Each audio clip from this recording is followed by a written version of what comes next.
Hey guys, thanks for checking out the video. I'm Joe, this is my little channel, Random Computes. And in this one we're going to be building a case, kind of, just so I don't longer have to throw my test bed on the table or whatever, and just have a motherboard and a power supply just thrown in my car. I'm actually surprised I haven't killed anything yet.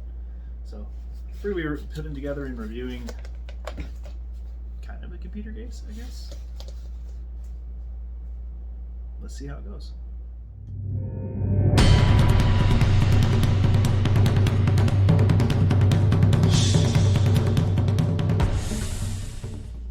Alright, so like I mentioned, I've just been kind of throwing the test bed on the table. Every time I need to build it and just assemble it, however. I'm kind of surprised it hasn't died that way, just being thrown in the car and all that, so I thought I would get it a case. But let's go ahead and open it up and see what we got. Did pick this up off of Amazon.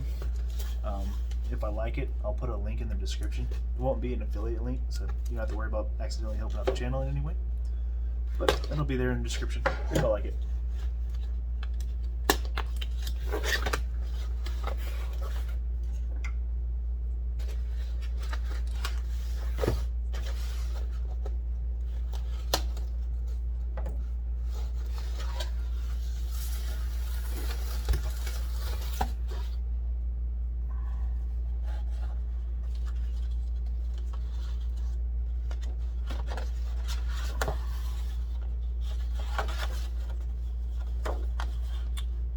I guess so you get your layout for your standoffs.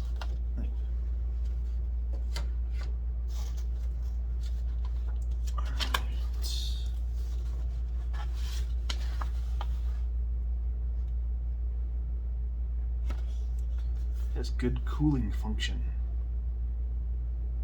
The structure is very firmly nice. Full of DIY fun. I just read all that backwards. Awesome. This case needs to install by yourself. Please be patient. You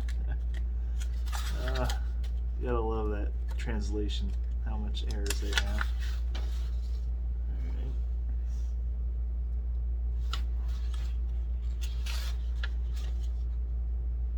Should be pretty much straightforward.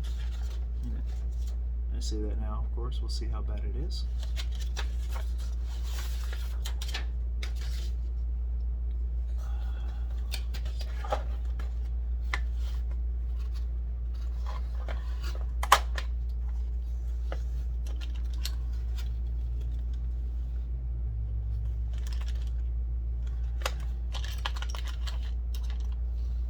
Okay. What's in the box?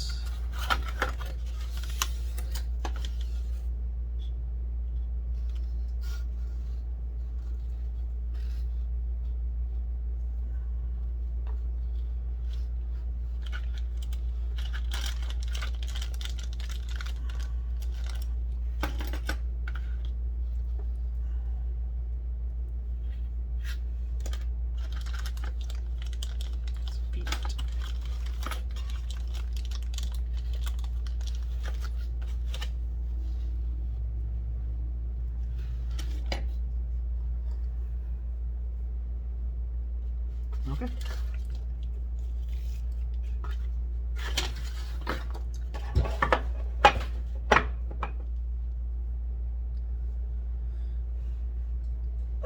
Okay, got all our parts opened up for the most part. Got these amazing white gloves on. No idea why it comes with these. Okay. And yeah, the actually, look at each of the bag is numbered, so yeah. So everything's numbered or lettered or whatever the hell, and should be pretty easy. First, there's no chance in hell I can assemble that with that.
And just like that, it's complete. There's a few things that I don't like about this case. I can tell you right off. This piece of plexiglass right here will break. It's going to break eventually. It's got weak points. It's gonna snap. These mounts for your PCI Express. This might not be a big thing for you guys, but I can tell they're not straight. They don't line up. It kind of bothers me. I don't like how there's no way to mount your buttons and your lights. They just kind of stick off the motherboard, and I don't. It comes with a reset and a power button. I don't know when the last time I used that reset button on purpose. When was the last time you used one? I'll be 3D printing a mount for those, maybe changing out the buttons. If I was to build this again, I think I would mount these standoffs. Oops. Mount these standoffs onto the motherboard, and then assemble it around that instead of trying to get everything lined up with the motherboard. But that's just me. I mean, that might be easier. You might find it harder. You do get one extra of these little 90 brackets. I wish you get two, because if you had a hard drive and an SSD, you can mount both of them. But instead, you can only like halfway mount your SSD, I guess. I plan on double-siding tape mine to the bottom of the power supply, so it's out of the way. And if I need to, I can mount a hard drive again. I did lose the instructions in the middle of it, and I had to guess. You probably noticed a change in scenery, but I have no idea what the hell this part's for. Maybe it's a bracket for the hard drive, but I don't see how it is. But yeah, I would recommend it to someone. If you're new to building and new to computers, this might take you a little while. Just take your time. Overall, it's not too bad. I'm actually thinking about changing it up a little bit, buying more extruded aluminum, and so I can have this mounted. Have this anyway, right here. Of course, you can't do this now because the power supply is nowhere to suck air. But pick it up a little bit off the ground. Probably move the power supply in the back. I think it would look better. And then you could 3D print the mounts to vertically mount your GPU as well. You just have to buy the extension cables. But I think it would make a half decent looking case, I think. Instead of just being a test bed, there's a lot cheaper test beds. This one was $55, which is a little more than I think it's worth, but it's not too bad. And when you're done, you get these sweet gloves. Which, after reviewing the video of me assembling it, I should have worn them, I guess, because my hands were a little bit dirty from work. So hopefully that didn't bother anybody. If it did, sorry about that. And with that, I'm going to end this. If you guys like this video, hit that like. If you hated it, you know what button to hit, and I wouldn't blame you one bit. If you're interested in seeing more, like maybe seeing what this graphics card is, should be in my next video. Subscribe. Maybe I'll see you guys in the next one. It should be a video to the left, to the right. If either one of those interests you, check that out. Thanks, guys. I'll see you in the next one.